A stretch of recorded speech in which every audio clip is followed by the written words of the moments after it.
Shalom. Shalom. Apa kabar semuanya? Luar biasa. Haleluya, puji Tuhan. Hari ini saya akan berbicara tentang satu kata berbahagia. Pada dasarnya, semua orang yang sudah dewasa, yang sudah mampu berpikir, ingin sekali hidup bahagia. Pada dasarnya semua orang ingin punya keluarga yang berbahagia. Bahagianya seseorang berbeda dengan bahagianya orang lain. Bagi anak-anak, kalau sudah diajak orang tua pergi ke tempat rekreasi, dibelikan es krim, dibelikan mainan, anak itu sudah bahagia. Tetapi bagi remaja, bagi pemuda, bagi dewasa, bagi orang tua berbeda lagi. Bagi orang tua, kehadiran seorang cucu dari anak kesayangannya, mantu kesayangannya, itulah saat dia berbahagia. Tidak ada yang lain. Berbahagianya seseorang berbeda. Berbahagia orang di kota, berbahagia orang di desa, berbeda, Bapak Ibu. Sangat berbeda. Tetapi pada prinsipnya, semua orang ingin sekali berbahagia. Secara umum orang berpikir, kalau saya punya banyak, apa itu uang, harta, segala sesuatu, kedudukan, saya pasti bahagia. Secara umum orang berpikir, kalau punya uang banyak, saya pasti berbahagia. Sebenarnya apa sih bahagia itu?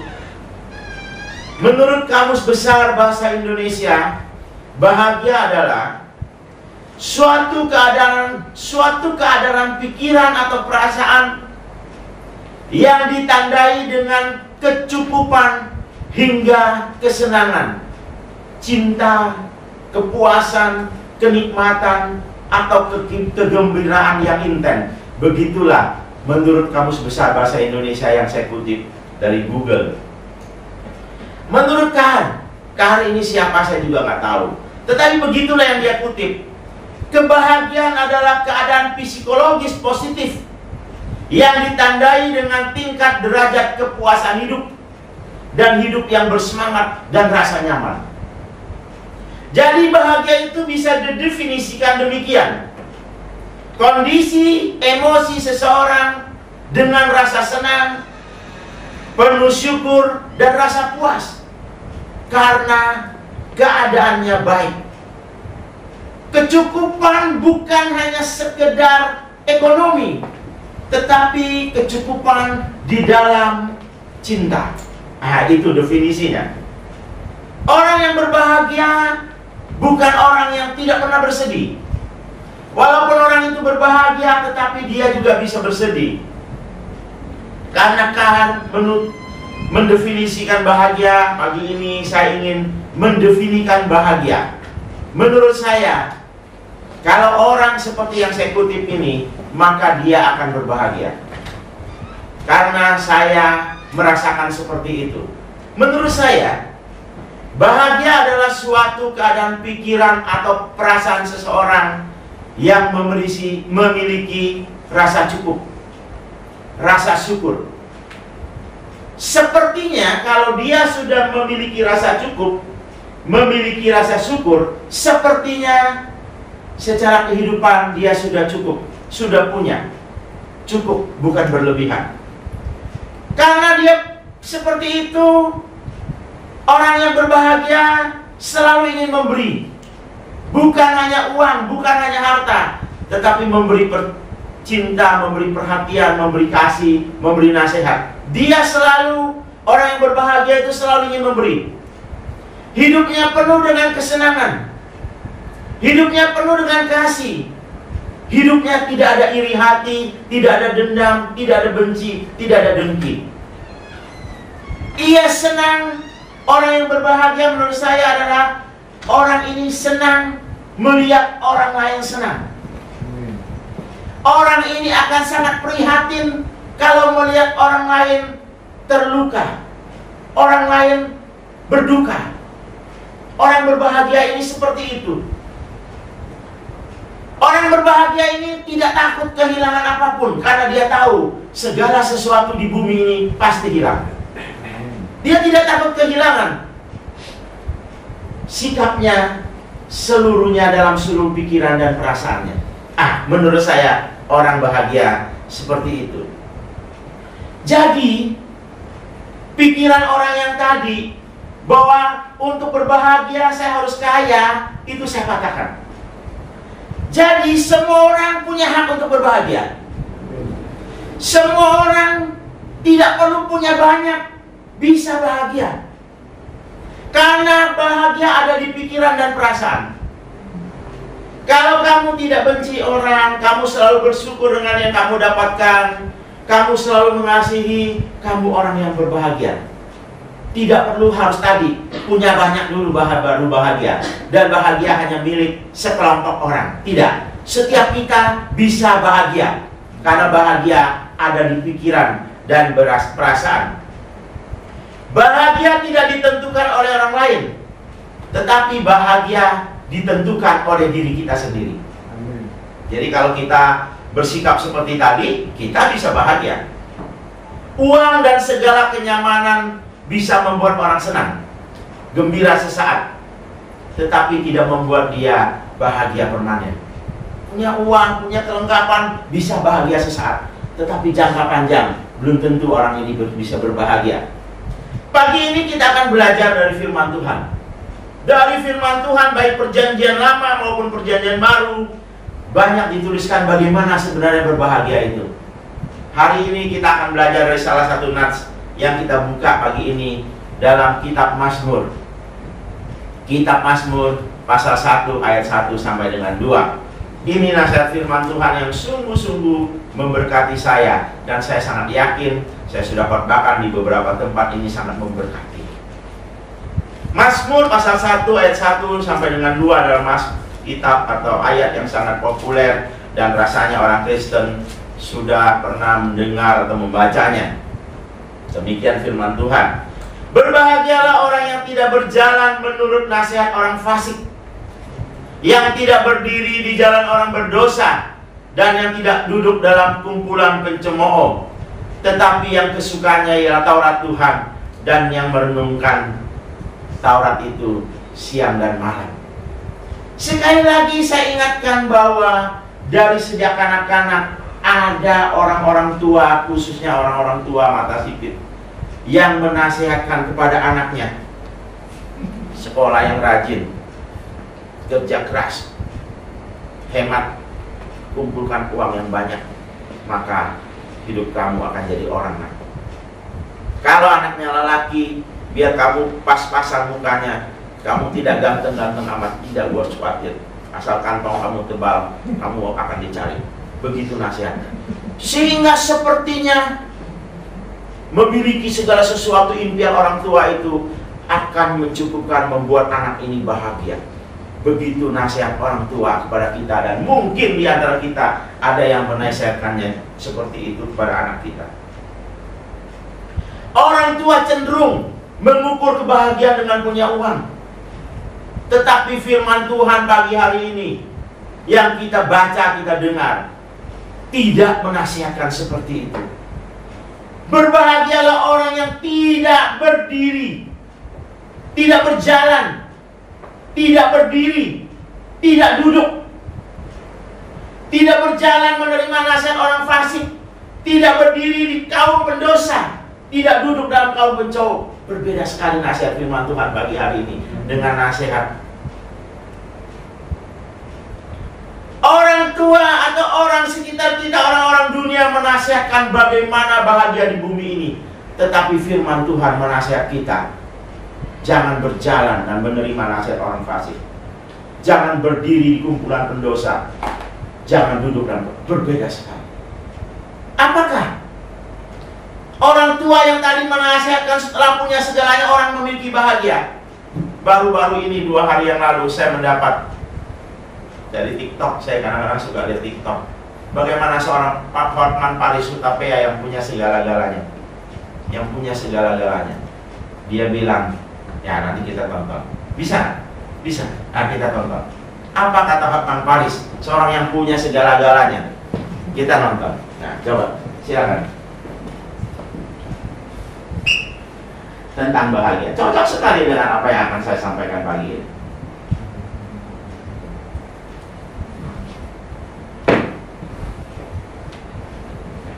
Sayang sekali kalau tidak bisa.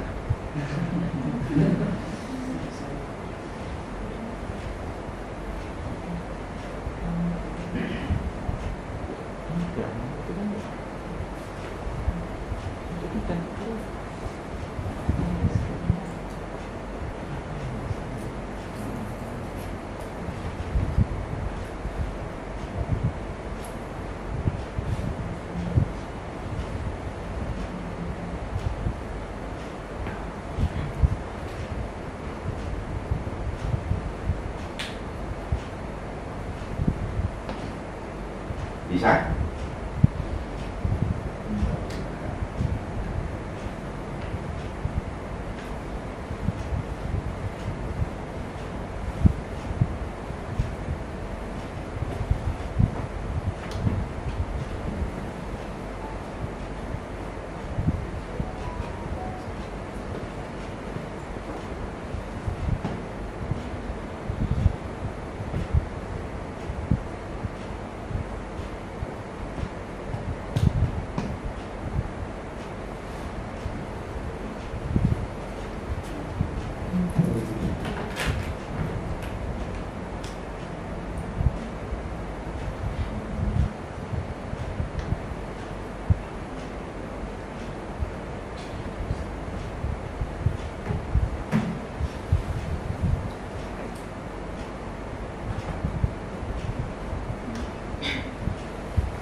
Sambil menunggu, saya buka kesaksian sedikit. Jadi seperti yang mungkin saya pernah ceritakan bahwa di jantung saya itu parah sekali Bapak Ibu. Jadi kemarin hari Selasa saya harus ring. Jadi ketika dokter lihat, waduh jantung kamu luar biasa. Di dalam jantung saya itu kapurnya luar biasa. Nyumbatnya sudah sangat luar biasa. Jadi 1,5 bulan yang lalu saya sudah ring 1, 15-17 tahun lalu saya sudah ring 1, jadi ringnya 2. Saya tidak pakai ring di jari, tetapi di jantung Bapak Ibu. Jadi kalau saudara masih pakai di jari itu masih biasa itu. Ya, saya sudah di jantung. Jadi kemarin saya ringnya 2. Selasa ringnya 2 dan pembuluh darah saya itu harus dibor. Nggak bisa di-ring, harus dibor karena saking kerasnya tumpukan lemak atau tumpukan kalsium harus dibor. Dan karena di operasi itu kita bisa dengar percakapan dokter, jadi seperti bor gigi, dibor bisa 20 kali dibor, luar biasa. Dan ada beberapa orang yang gagal dan yang setelah itu harus dirawat ulang. Tapi puji Tuhan, saya dalam keadaan baik. Jadi keluar dari 2,5 jam ditindak. Setelah keluar, dokter kasih tahu, Pak, selamat, dalam keadaan baik semuanya, so far so good, bagus. Lalu saya tidak ditaruh di satu ruangan khusus, langsung di kamar dan semua. Dan hari ini saya masih istirahat nih. Saya sebenarnya tidak boleh nyetir, tangan kanan ini nggak boleh, katanya nggak boleh pegang berat lebih dari 1 kilo. Jadi saya nyetir pakai tangan kiri. Jadi saya sebenarnya masih ya nggak boleh terlalu berat, tidak boleh terlalu capek-capek gitu. Puji Tuhan, semua berjalan dengan baik. Saya sangat yakin, mungkin salah satu keyakinan saya itu yang membuat semua berjalan dengan baik. Saya sangat yakin bahwa ada kehidupan yang lebih baik. Kehidupan di bumi ini biasa saja, jalani saja. Dan saya sangat yakin kehidupan yang Tuhan rancang buat ciptaan yang segambar dengan Dia itu pasti baik. Kalau orang tua saja yang merancangkan buat anak-anak masa depan anak-anaknya, kita tahu bagaimana baiknya buat anak. Apalagi yang kita percaya Tuhan semesta alam yang menciptakan segala sesuatu, pasti baik. Jadi dalam hidup ini jangan terlalu khawatir, jalani saja. Khususnya yang anak-anak muda, makan jangan terlalu banyak gorengan, ya. Jangan lemak-lemak, itu berbahaya. Tidak, nanti disuntik sakit. Jadi dari sini disuntiknya dari sini, dioperasi. Oh, bisa. Oke, ada suaranya? Iya. Jadi saya bersyukur istri saya sudah di luar sudah tunggu-tunggu. Biasanya ring pertama saya cuma 20 menit, 25 menit selesai, ini 2,5 jam. Menurut dokter ya lumayan katanya ini. Bor itu tidak sembarang, tidak semua dokter Indonesia bisa. Jadi dokter pertama saya yang ring bisa, tapi untuk bor dia nggak bisa. Jadi saya dianjurkan dokter yang lain. Jadi sebagian orang mengalami bor seperti ini agak ngeri. Tapi saya puji Tuhan. Saya puji Tuhan, kita punya Tuhan. Saya percaya seperti tadi bahwa ada kehidupan yang lebih baik. Dan saya percaya sepertinya saya belum dipanggil sepertinya. Jadi masih banyak tugas yang harus saya selesaikan. Amin. Ya, puji Tuhan. Jadi ini Hotman Paris Hutapea, dia ada di Bali. Dia curhat di TikTok bagaimana kondisi psikologis dia. Hotman Paris kita tahu sebagai seorang pengacara yang sukses, yang kontroversi, dan saya sebenarnya orang Kristen nih, orang Kristen. Saya sebenarnya tidak suka dengan cara pandang dia. Artinya apa? Dia bilang saya akan menikmati hasil dari kerja saya. Dulu dia ngomong begitu. Dia tidak tahu apa yang dia punya sebenarnya milik Tuhan. Harusnya kalau kamu diberi kemampuan oleh Tuhan, bisa punya banyak, pintar, segala macam, harusnya kamu kembalikan semua itu untuk kemuliaan Tuhan. Bukan untuk kita nikmati. Nah, hari ini dia, beberapa hari ini dia di TikTok dia ngomong, itu cocok sekali dengan apa yang ingin saya sampaikan.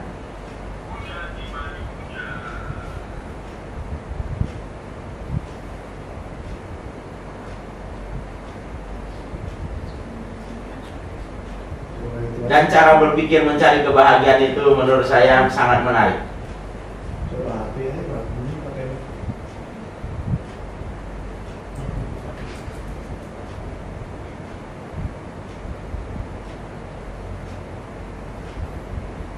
Ya, pakai suara HP.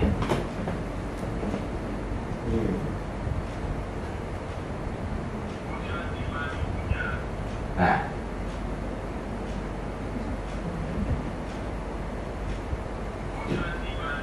kurang kencang, bisa dikencengin. Pakai mic aja. Banyak orang dari seluruh dunia datang ke Bali mencari kebahagiaan. Tapi aku sendiri belum menemukan apa sih kebahagiaan dan di mana untuk mendapatkannya. Lagi kepikir untuk pindah ke Bangkok, masuk di suatu pusat keagamaan atau menjadi biksu. Apakah itu salah satu alternatif lagi saya pikirkan. Mencari, tetap aja makannya nasi padang, nasi rawon, ya makan ikan teri nggak paling saya suka. Kebahagiaan itu gimana sih? Aduh, susah banget sih mencari kamu. Mungkin saya di Bali ini harus mulai masuk di pusat keagamaan, saya mau belajar atau tinggal di sana berbulan-bulan sampai akhirnya seluruh sel-sel dalam tubuhku sudah berubah. Bukan lagi seorang Hotman Paris yang selalu mencari popularitas, yang dimusuhin orang karena iri. Ya, walaupun saya lagi di Bali ini lemas, saya pandang kiri kanan nggak tahu di mana kebahagiaan itu. Tadi malam dansa sampai tengah malam, tetap aja belum bahagia. Walaupun senyum para si cantik, kiri kanan dengan ada yang lisung pipinya oke, ada yang bibirnya menarik, ya pinggangnya yang oke putih, itu kan namanya kebahagiaan. Ya, hari ini kita kencan sama satu, besok ada lagi yang lebih cantik, itu kan namanya kebahagiaan. Pusing. Oke. Ya udah, aku mau istirahat kali itu ya. Ya, cukup ya. Jadi kalau mau nonton langkah ini, ya cari ya TikToknya ya. Jadi Bapak Ibu, Seorang Hotman Paris menyambung apa yang ingin saya sampaikan. Seorang Kristen, seorang yang didik dalam kekristenan, seorang yang populer, seorang yang punya banyak, yang katanya berdansa dengan banyak wanita cantik, silih berganti. Dia ingin mencari kebahagiaan itu di mana?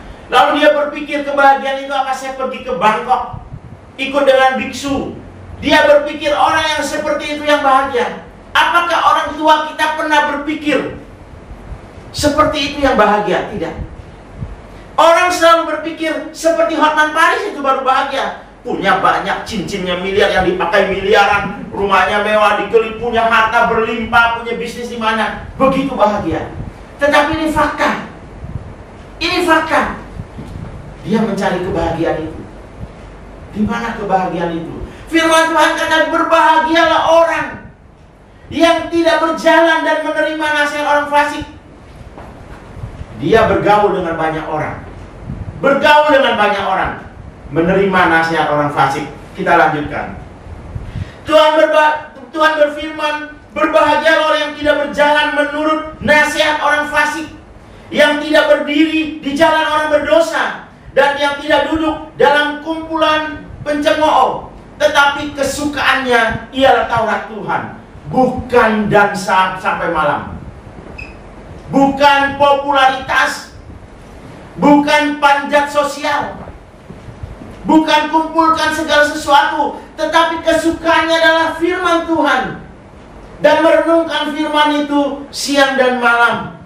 Yang maksudnya, jangan bersahabat dengan orang fasik. Orang fasik adalah orang yang tidak takut Tuhan dan mengindahkan hukum-hukumnya. Orang fasik adalah orang yang tidak takut Tuhan dan tidak mengikuti hukum-hukum Tuhan. Apalagi kita sebagai orang Kristen, sebagai orang yang percaya kepada Tuhan, menerima nasihat orang fasik. Berjalan bersahabat aja nggak boleh, apalagi menerima masukan. Kalau kita ada masalah, kita datang kepada orang fasik, dan orang fasik memberi jalannya. Jangan seperti itu kalau kamu mau berbahagia. Demikian firman Tuhan. Nasihat orang yang tidak takut Tuhan pasti binasa. Karena jalan orang fasik serong. Jalan orang fasik mengolok-olok kebenaran. Jalan orang fasik menindas sesama. Demikianlah yang Mazmur mencatat dalam Mazmur pasal 36 ayat 1 sampai dengan 4. Saya minta seorang membacakannya. Mazmur pasal 36 ayat 1 sampai dengan 3 sampai dengan 4. Ayo kita baca dengan suara yang lantang, yang mantap. Mazmur pasal 36 ayat 1. Ayo, pemuda di sini silakan berdiri dan bacakan. Mazmur 36 ayat 1 sampai dengan 4. Silakan. Ya. Mazmur 36 ayat 1 sampai 4, demikian firman Tuhan. Kukasihkan orang berdosa dan kasih setia Allah, untuk pemimpin biduan dari hamba Tuhan dari Daud. Dosa bertutur di lubuk hati orang fasik, rasa takut kepada Allah tidak ada pada orang itu, sebab ia membujuk dirinya sampai orang mendapati kesalahannya dan membencinya. Perkataan dari mulutnya ialah kejahatan dan tipu daya. Ia berhenti berlaku bijaksana dan berbuat baik. 4. Ayat yang keempat, perkataan dari mulutnya ialah kejahatan dan tipu daya. Ia berhenti berlaku bijaksana dan berbuat baik. Sampai 5. Kejahatan dirancangkannya di tempat tidurnya. Ia menempatkan dirinya di jalan yang tidak baik. Apa yang jahat tidak ditolaknya. Amin. Coba kita bayangkan sebagai orang, umat pilihan Allah yang dirancang untuk masuk dalam kekekalan, satu tempat bersama dengan Kristus. Kita hidup di bumi ini, kalau mau berbahagia, jangan ikuti nasihat orang yang cara berpikirnya seperti ini. Orang fasik itu dosa bertutur di lubuk hatinya. Kalau kita lubuk hati kita adalah firman Tuhan. Orang-orang yang percaya kepada Kristus, di lubuk hatinya adalah kebenaran, bukan dosa. Tidak takut kepada Allah. Kita selalu takut kepada Allah. Kalau kita melakukan sesuatu yang salah, kita minta ampun Tuhan. Aduh, kenapa salah lagi? Kemarin saya sudah berjanji tidak melakukan kesalahan ini, kok hari ini saya salah? Kita manusia Allah. Manusia Allah, manusia yang diciptakan oleh Allah. Kita selalu punya rasa itu. Takut kepada yang maha tinggi. Mereka orang fasik tidak takut kepada Allah. Ia membujuk dirinya. Membujuk dirinya bukan membujuk orang lain. Sampai orang ketahuan bahwa ini memang orang fasik.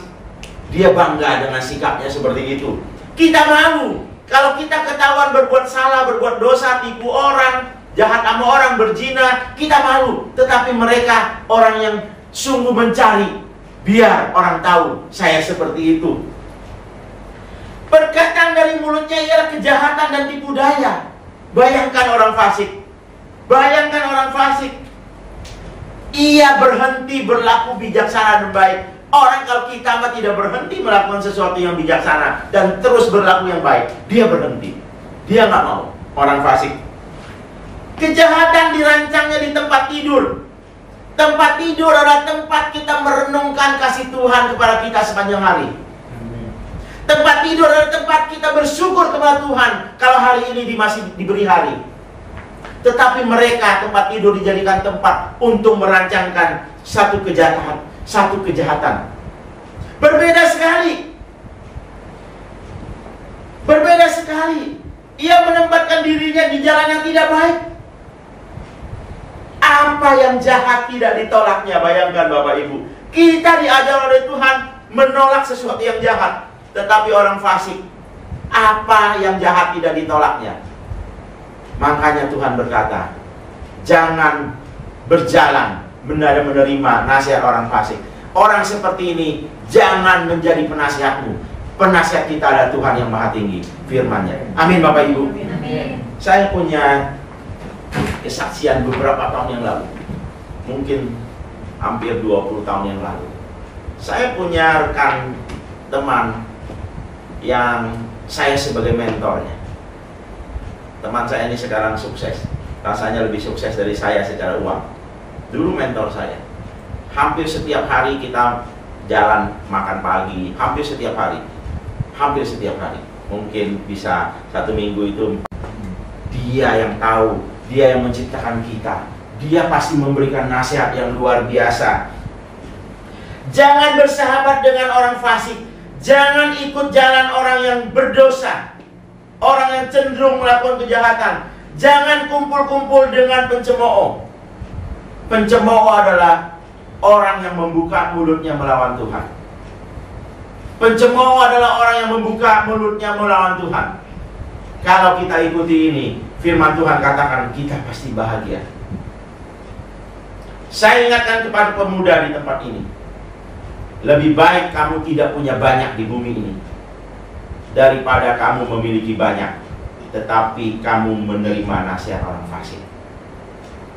Kita lihat bagaimana banyak anak muda belakangan ini yang tiba-tiba jadi konglomerat, tiba-tiba jadi orang kaya, tiba-tiba punya banyak.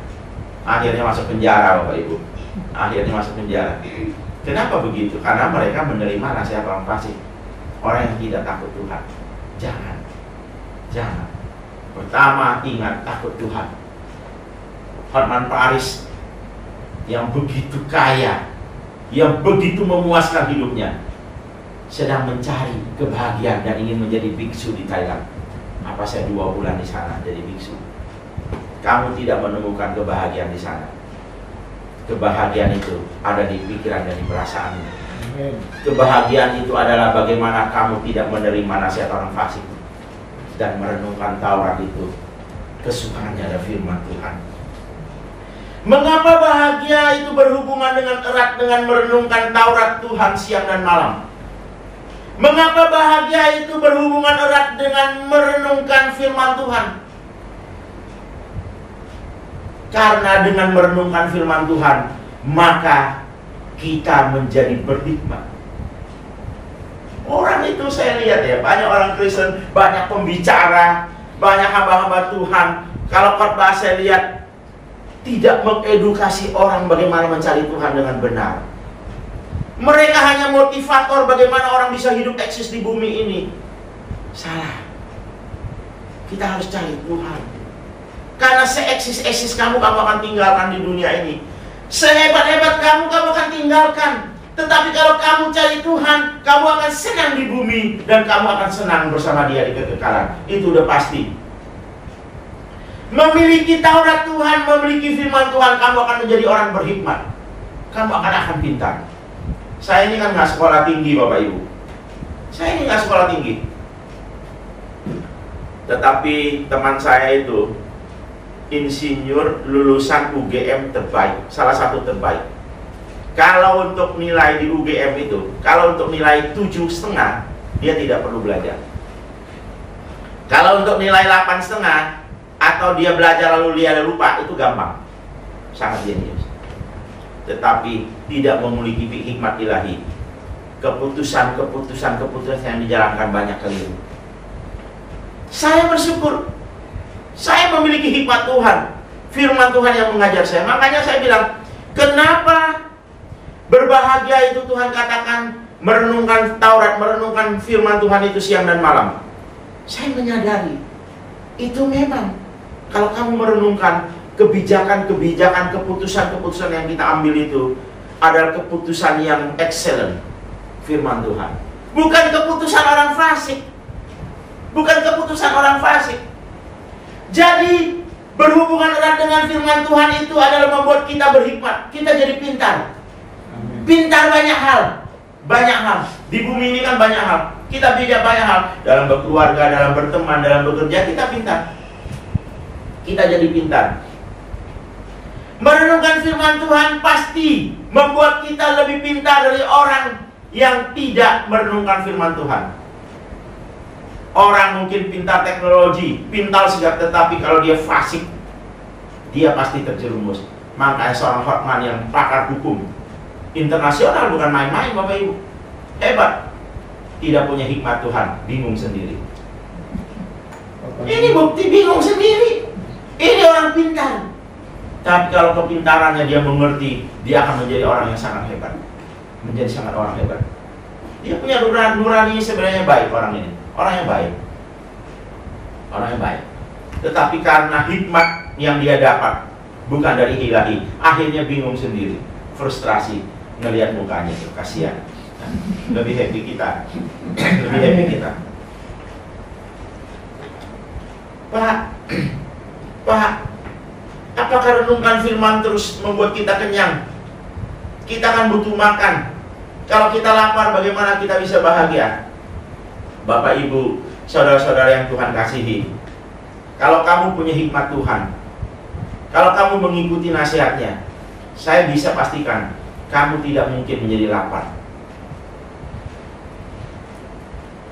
Kalau hari ini kita lihat banyak orang Kristen lapar menjadi pemulung, terlunta-lunta. Mereka Kristen. Saya bisa pastikan mereka tidak merenungkan firman dengan benar. Tidak belajar kebenaran. Kristen dengan orang yang merenungkan firman Tuhan dua hal yang berbeda. Saya kadang-kadang suka keliling-keliling pagi-pagi, bangun jam 5 pagi Bapak Ibu. Jadi kalau minggu nih, saya suka jam 5 saya keliling, saya muter. Saya kadang dari Kelapa Gading, Pulau Gadung, saya putar di Jakarta nih. Sampai Angke saya putar. Saya lihat jalanan, saya kadang-kadang saya sering ketemu orang Kristen. Puji Tuhan Pak, terima kasih Tuhan berkati. Ya itu orang Kristen. Kalau haleluya ini dia, alhamdulillah Pak, itu orang Muslim. Kita bisa tahu, orang susah. Kristen susah. Oh Kristen susah, Pak, mana bisa bahagia? Dia Kristen, tetapi dia tidak diajar oleh gerejanya bagaimana mencari Tuhan dengan benar. Orang yang mencari Tuhan dengan benar, taat, dibutuhkan di bumi ini Bapak Ibu. Dunia ini sudah fasik. Cari orang jujur itu susah, cari orang benar itu susah. Orang benar dibutuhkan di dunia ini. Orang yang percaya merenungkan firman Tuhan tidak mungkin meleset hidupnya. Kalau kita cari firman, kita akan menjadi manusia yang produktif. menjadi manusia yang berguna, menjadi manusia yang menjadi berkat dimanapun kita berada. Bukan hanya memberi uang. Jangan selalu berkat konotasi dengan uang. Perhatian, belas kasih, itu adalah berkat buat orang lain. Bagaimana kita mencintai orang lain, itu juga berkat, Bapak Ibu. Saya ikuti firman ini. Saya ajarkan firman ini kepada anak-anak saya. Saya ajarkan firman ini kepada keluarga saya. Saya ajarkan, cari Tuhan. Saya punya teman ya. Kemarin saya diundang oleh Profesor Eli dari Israel untuk seminar bagaimana pandangan Kristen dalam budaya Semitik. Saya datang. Sebenarnya saya kan dalam kondisi kurang sehat. Jadi saya mau dulu sehat, tapi karena saya menghargai yang undang ini saya datang. Saya udah pikir daerah Puri Indah macet, udah susah. Tapi saya ajak teman saya, ya istri saya nyetir, saya ajak teman saya, oh enggak, saya zoom aja katanya. Saya zoom aja. Saya melihat di situ bedanya. Di situ bedanya. Mencari Tuhan harus berkorban, Bapak Ibu. Orang yang cari Tuhan mau gratisan, mau yang gampang. Kalau gereja, panas, jauh, you tidak layak. You cari Tuhan begitu, you tidak layak. You lihat bagaimana cerita Sun Gokong mencari kitab itu. Perjalanan melewati bahaya, itu baru layak. Baru layak. Cari Tuhan mau gampang. Lalu teman saya, suaminya bilang, kritik, wah kalau jam segini, ya cari Tuhan, you mau ikutin selera kamu, aduh, yang begini mah kagak bisa. Cari Tuhan tidak bisa seperti itu. Cari Tuhan itu kita harus berkorban. Makanya firman Tuhan bilang, belilah kebenaran dan jangan pernah menjualnya. Kebenaran itu ada nilai, ada harganya. Mau gratisan, nggak bisa. Keselamatan memang gratis, tetapi merespon keselamatan itu tidak gratis. Tidak gratis. Orang yang mau gampang mencari Tuhan, ini mau orang nggak minat. Perumpamaan Tuhan kan sudah bilang, kalau kamu punya minat, kamu akan diberi berkelimpahan, hikmat dan segala sesuatu. Kalau kamu tidak punya minat, kamu nggak usah. Jangan-jangan kamu keselamatan yang sudah diberikan itu bisa hilang. Kita harus semangat cari Tuhan, harus bangun pagi berdoa, harus rajin baca firman Tuhan, harus menahan diri seperti yang Tuhan ajarkan, sangkal diri pikul salib, harus bagaimana sikap mengasihi, tidak boleh. Wah, itu adalah pengorbanan-pengorbanan yang Tuhan ajarkan. Kenapa? Karena kita adalah gambaran ciptakan. Jadi kemarin saya 5 menit lagi Bapak Ibu ya, ini sebenarnya masih banyak ya, tapi saya cerita saja. Kemarin saya mendapat berkat dari pertemuan dengan Profesor Eli dari Israel itu. Kita ini kan gambar dan rupa Allah. Kita ini kalau contoh sederhana itu, sebenarnya kita ini bayangan. Jadi kalau Bapak Ibu keluar dari jalan ini, kita jalan, pasti kita ada bayangan. Bayangan kita dengan aslinya pasti berbeda jauh kan. Ini mah cuma tumpukan, nggak ada kelihatan wajahnya, cuman bayangannya kita kemana kan ngikut bentuknya aja, tapi kan cuman itu aja abstraknya, tapi kan nggak ada kelihatan mukanya, nggak ada. Jadi kira-kira kalau Tuhan bilang kita diciptakan segambar dan serupa Allah, segambar itu artinya kita itu bayangan Allah, yang artinya kita ini jauh sekali sempurna daripada aslinya. Bayangan kita kan sama kita kan jauh banget. Nah, segitu jauhnya kita dengan pencipta kita. Tetapi di dalam diri kita ini bayangan itu ada. Di dalam diri yang menciptakan kita itu kita ada. Makanya sebenarnya setiap kita ini adalah bayangan Allah. Kita diciptakan segambar. Maksudnya apa? Maksudnya kita menyadari betapa mulianya pencipta kita, dan kita akan mengejar gitu. Walaupun sampai mungkin mati nggak tercapai, tetapi kita akan berusaha.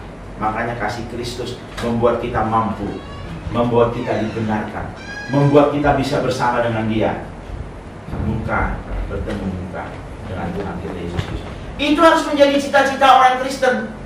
Itu harus menjadi cita-cita. Di bumi ini jalankan saja. Kalau kamu mendapat hikmat ilahi, kamu tahu apa yang harus kamu kerjakan.